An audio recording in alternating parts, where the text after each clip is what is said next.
Hello, greetings from the City Health Dashboard team at NYU School of Medicine. This short video will provide an overview of our high school lesson plans, providing tips and tools to optimize your use of the City Health Dashboard in the classroom. We know you're busy, so we've made this as short and efficient as possible. If you'd like more support using the City Health Dashboard, please reach out and we're happy to work with you one-on-one. Now let's get to it. First, what is the City Health Dashboard? The dashboard is a free online resource featuring local data on health at the city and neighborhood level. We provide health data for all U.S. cities with populations 50,000 and larger, and a growing set of smaller cities. And by health, we mean health in its broadest sense, including things like diabetes rates, how long you live, and how many people don't have health insurance, but also the social, economic, and environmental factors that impact health, like poverty, school absenteeism, air pollution, smoking rates, if you have access to parks, and more.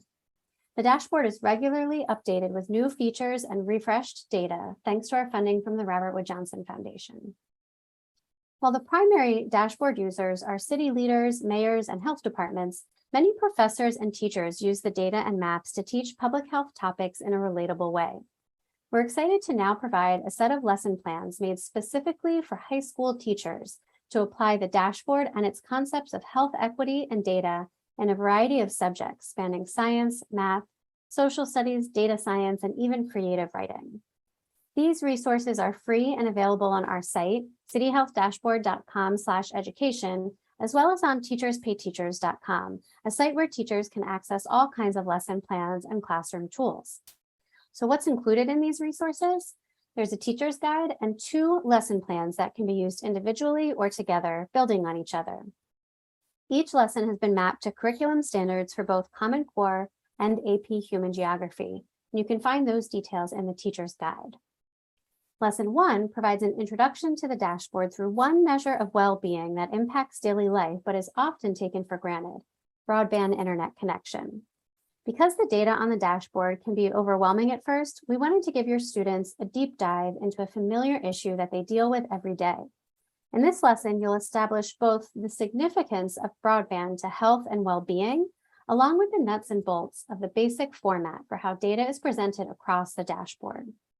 Once your students have a strong grasp of the dashboard's graphics and maps related to broadband, they'll be able to more easily interact with all the other metrics on the dashboard. This lesson takes about one 45-minute class period, plus a short optional homework assignment.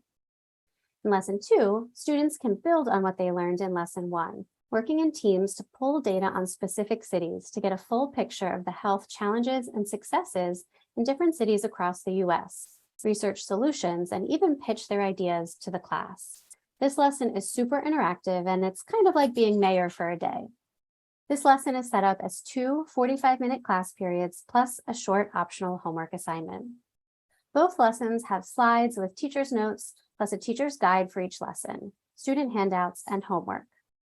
These lessons and materials were developed, tested, and reviewed by teachers in classrooms across the U.S. and can be easily modified and leveled up or down as needed. We even tried them out with a middle school class with great success. So head to cityhealthdashboard.com/education to get started. Feel free to reach out to us if you need help. We hope you enjoy using these lessons and the City Health Dashboard in your classroom.